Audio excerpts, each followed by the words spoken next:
विद्यार्थी मित्रों, हूँ वाचानिधि मारी यूट्यूब चेनल में आप सर्वे विद्यार्थी मित्रों हार्दिक स्वागत करूँ छूँ। आज आप जोवुं छे धोरण 9 विषय गणित प्रकरण नंबर 8 चतुष्कोण। तेना अगत्यना एवा एमसीक्यू जे खास करीने टाट एस ની એક્ઝામમાં પૂછાઈ શકે તેવા અગત્યના એવા એમસીક્યુ આપણે જોવા છે। જોઈએ પ્રશ્ન પહેલો, જો ચતુષ્કોણના ખૂણાઓનો ગુણોત્તર 3/5/9/13 હોય તો સૌથી નાના ખૂણાનું માપ કેટલું હશે? આપણને ચતુષ્કોણના ચારે ખૂણાના ગુણોત્તર આપેલા છે, એના ઉપરથી આપણે એનું માપ શોધવું છે। તો આપણને ખબર છે કે ચતુષ્કોણના ચારે ખૂણાઓનો સરવાળો કેટલો થતો હોય? 360 થતો હોય। તો આપણે જોઈએ પહેલાં તો આ ગુણોત્તર છે એને આપણે એક્સ ધારીને કરવું પડશે। તો કે આની આપણે 3x ધારીએ, આને આપણે 5x ધારી લઈએ, આને આપણે 9x અને 13x। હવે આ બધાનો સરવાળો બરાબર કેટલા થશે? 360 અંશ થશે, જે આપણને ખબર જ છે કે ચતુષ્કોણના દરેક ખૂણાનો સરવાળો થાય 360 અંશ। તો અહીંયા આપણે જોઈએ તો બધાનો સરવાળો થશે 30x બરાબર 360। અહીંયા આવશે 30x બરાબર 360। એક્સને આમનું રાખીએ 360 ભાગ્યા 30 કરો, જે આવશે તે તમારો જવાબ બનશે। 360 ભાગ્યા તમે 30 કરશો એટલે તમારો જવાબ અહીંયા તમને મળશે।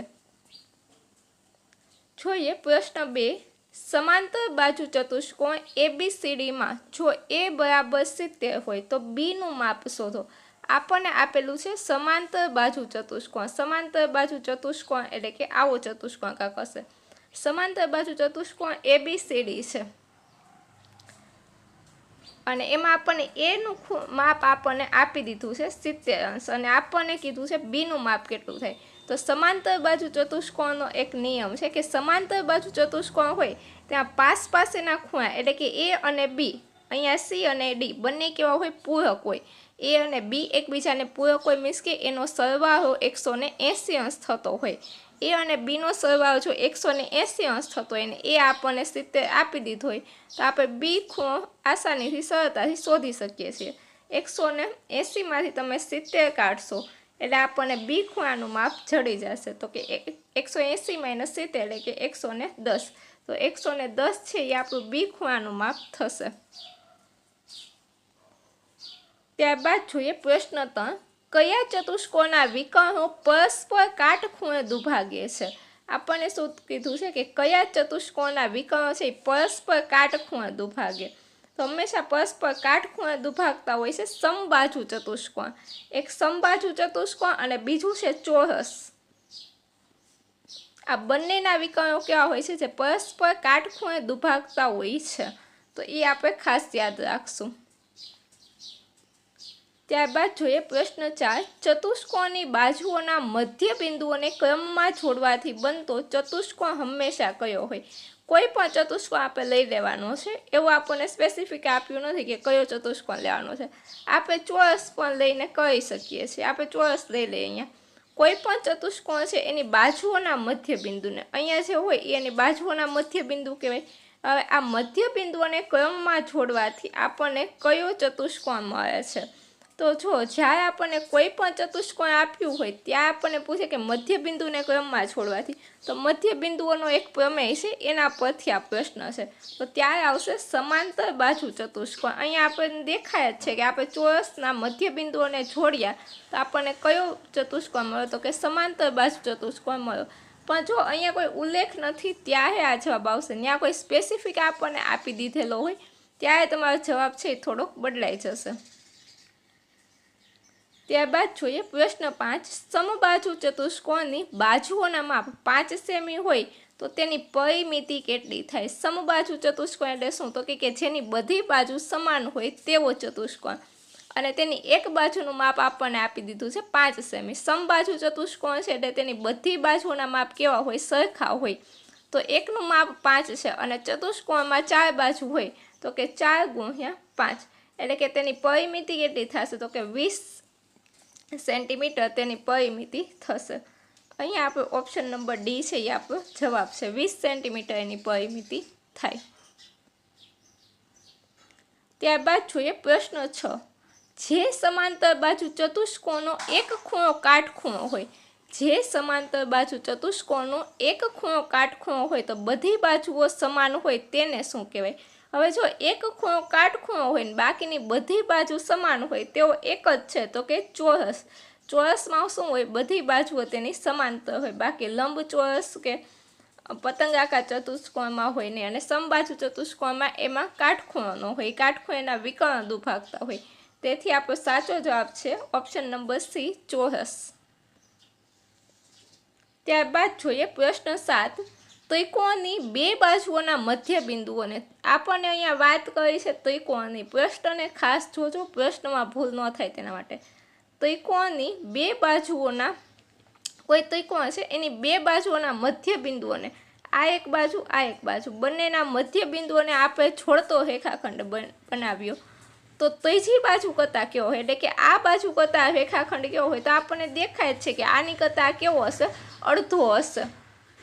અને આપણે ત્રિકોણવાળા ચેપ્ટરમાં પણ ભણી ગયા છે કે આ બંને મધ્ય બિંદુ છે, એટલે મધ્ય બિંદુ હોય એ શું કરતા હોય તો કે આ આખી રેખાના બે ભાગ કરતા હોય, અને આખી રેખાના બે ભાગ કરતા હોય તો આનાથી આ કેવો હોય? અડધો હોય. તો આપણો સાચો જવાબ છે ઓપ્શન નંબર બી, અડધું હશે. ત્યારબાદ જોઈએ પ્રશ્ન 8. જો કોઈ ચતુષ્કોણના વિકર્ણો સમાન હોય, ચતુષ્કોણના વિકર્ણો સમાન હોય અને પરસ્પર દુભાગતા હોય તો ચોક્કસપણે કયો ચતુષ્કોણ છે? જો વિકર્ણ સમાન શેમાં હશે તો એક તો ચોરસ અને એક તો લંબચોરસ, બંનેમાં વિકર્ણો કેવા હશે? સમાન હશે. તો આપણને એક તો કીધું છે વિકર્ણ સમાન હોય ને પરસ્પર દુભાગતા હોય, પરસ્પર દુભાગતા પણ શેમાં હશે તો કે લંબચોરસમાં પરસ્પર દુભાગતા હશે. તો ચોક્કસપણે તે શું હશે? લંબચોરસ હશે. ત્યારબાદ જોઈએ પ્રશ્ન 9. નીચેનામાંથી કયું વિધાન અસત્ય છે? આપણે શોધવાનું છે અસત્ય વિધાન, એટલે કે ખોટું વિધાન શોધવાનું છે. પેલું છે દરેક ચોરસ એ લંબચોરસ છે, તો કે વાત સાચી છે, દરેક ચોરસ લંબચોરસ છે, પણ દરેક લંબચોરસ એ ચોરસ નથી, એ પણ યાદ રાખો. દરેક સમબાજુ ચતુષ્કોણ એ સમાંતર બાજુ ચતુષ્કોણ છે, એ પણ સાચું છે, પણ દરેક સમાંતર બાજુ ચતુષ્કોણ એ સમબાજુ ચતુષ્કોણ નથી. પછી આપણને આપી દીધેલું છે કે દરેક સમાંતર બાજુ ચતુષ્કોણ એ સમલંબ ચતુષ્કોણ છે, અને પછી આપણને આપેલું છે કે દરેક સમલંબ ચતુષ્કોણ એ સમાંતર બાજુ ચતુષ્કોણ છે. જો દરેક સમાંતર બાજુ છે એ સમલંબ થશે, કારણ કે સમલંબમાં શું હોય કે એક બાજુ સમાંતર હોય અને બીજી બાજુ સમાંતર ન હોય, એટલે કે દરેક સમાંતર બાજુ હોય એની એક બાજુ તો સમાંતર હોય, તેથી તે બધા સમલંબ ચતુષ્કોણ થાય. પણ બધા સમલંબ ચતુષ્કોણ હોય ક્યારેય સમાંતર બાજુ ચતુષ્કોણ થઈ શકે નહીં. તો ઓપ્શન ડી છે એ આપણો ખોટું વિધાન છે, અસત્ય વિધાન કીધું છે, તેથી ઓપ્શન ડી છે એ આપણો જવાબ બનશે. ત્યારબાદ જોઈએ પ્રશ્ન 10. સમાંતર બાજુ ચતુષ્કોણ ABCDમાં જો A/B બરાબર 2/3 હોય તો ડીનું માપ શોધો. આપણને સમાંતર બાજુ ચતુષ્કોણની વાત કરી છે. સમાંતર બાજુ ચતુષ્કોણ હશે એટલે આવું કંઈક હશે, અને આપણને એ અને બીનું માપ જેમમાં એટલે કે ગુણોત્તરમાં આપેલું છે. A/B એટલે કે 2/3 છે, અને ડીનું માપ આપણે શોધવું છે. હમણાં જ આપણે વાત કરી કે સમાંતર બાજુ ચતુષ્કોણના પાસેના ખૂણાઓ કેવા હોય છે? પૂરક હોય છે, એટલે કે 180 ડિગ્રી બનાવતા હોય છે. તો આ બંને આપણને આપેલા છે, એને આપણે 2x અને 3x ધારી લઈએ તો કે 2x + 3x બરાબર 180.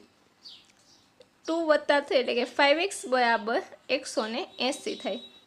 હવે તમે 180 ભાગ્યા 5 કરશો, 180 ભાગ્યા 5 કરો એટલે કે 36 જવાબ આવશે, અને આપણે 36 જે જવાબ આવ્યો, આ 36 એ એક્સનું મૂલ્ય છે, અને આપણે શોધવું છે ડી. પણ જો ડી છે ને એ શોધવાને બદલે આપણે બી શોધીએ તો પણ આપણું કામ બની જાય. અહીંયા આપણે ચતુષ્કોણ આવો દોર્યો તો ABCD. તો જો સમાંતર બાજુ ચતુષ્કોણ પાસેના ખૂણાઓ કેવા હોય? પૂરક હોય, એ ને બી પૂરક હોય, અને સામસામેના ખૂણાનું માપ હંમેશા સમાન હોય, એ યાદ રાખો. તો સામસામેના ખૂણાનું માપ સમાન છે, તો આપણે બી શોધીએ તો ડી આપણને આપોઆપ ચડી જશે. હવે 36 × 3 કરો એટલે આપણો જવાબ આવે 108, અને 108 છે એ બીનું માપ હોય તો ડીનું માપ પણ કેટલું થાય? 108 થાય. ઓપ્શન બી છે એ આપણો સાચો જવાબ બનશે. ચલો આજના પ્રશ્નો અહીં સુધી રાખીએ. તમને વિડીયો કેવો લાગ્યો તે જરૂરથી કમેન્ટમાં લખજો. જો તમને વિડીયો ગમ્યો હોય તો વિડીયોને શેર કરો અને ચેનલને સબસ્ક્રાઈબ કરો. ફરી મળીશું આવતા લેક્ચરમાં. ત્યાં સુધી થેન્ક યુ સો મચ.